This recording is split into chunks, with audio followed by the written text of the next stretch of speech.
Taoiseach, the slaughter that was carried out by Israel yesterday of unarmed Palestinian protesters and over the last 6 weeks of the Great March of Return was cold-blooded, deliberate, calculated murder. It wasn't an overreaction. It wasn't a somehow justifiable defence of a border. It was premeditated murder. How do I know that, Taoiseach? Well, because I said it to you and the Taoiseach 2 days before it started 6 weeks ago in this chamber. I told you, because it was well known in Palestine and in Israel, that the Israelis were deploying 100 at the time snipers in preparation for the demonstrations, unarmed demonstrations. And on that first day of those protests, the massacre started. They started picking people off who were miles from the fence, who represented no threat to anybody, even if they had slingshots, and the vast majority of them didn't even have that. It was like throwing a stone into the ocean. Not a chance could they hurt or hit anybody. But Israel was planning to massacre people. And anything less than sanctions and the expulsion of the Israeli ambassador for an act of premeditated murder against unarmed protesters is an effective green light for Israel to continue.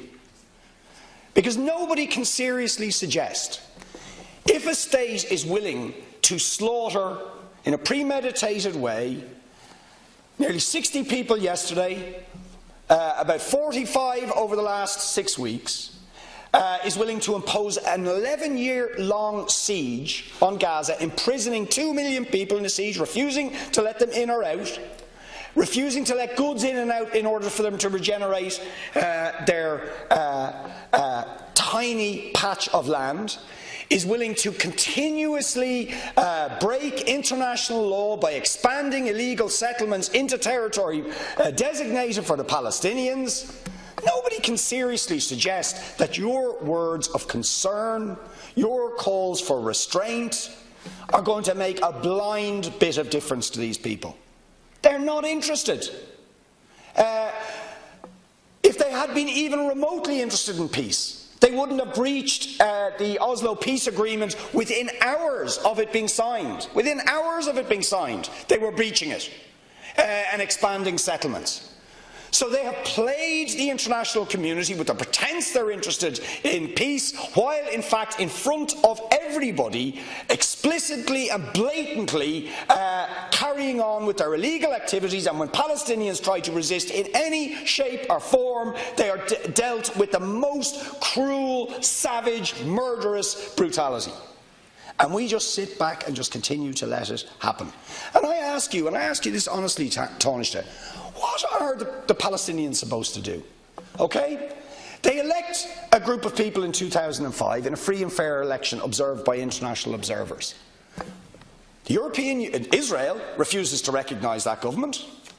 The European Union go along with that. The United States, needless to say, refuses to recognise them. A siege is imposed. An illegal siege, a collective punishment under international law, which is illegal, is imposed on them. So they resist. Military resistance, which, by the way, they're entitled to do under international law as well. They're condemned for that. We can't talk to them. So then they move to unarmed protests. And still you sneak in your narrative some sort of claim that they're provoking it. There was a bit of provocation. You say, OK, it doesn't justify the killings, but still an implication they're a little bit to blame. What are they supposed to do? Every single avenue is closed off to them.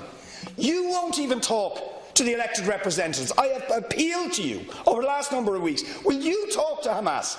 It's OK to talk to the murderous Netanyahu, who is celebrating, while people are being slaughtered in Gaza, and celebrating Trump's provocative move to move the US embassy to Jerusalem. And you'll talk to him, but you won't talk to the elected representatives of the people of Gaza. So you're not neutral brokers in this if you continue to do that, or continue to give favoured trade status to Israel when it flagrantly violates international law and murders people. So really, Taoiseach, if your words are to mean anything, there has to be consequences like there was for apartheid South Africa.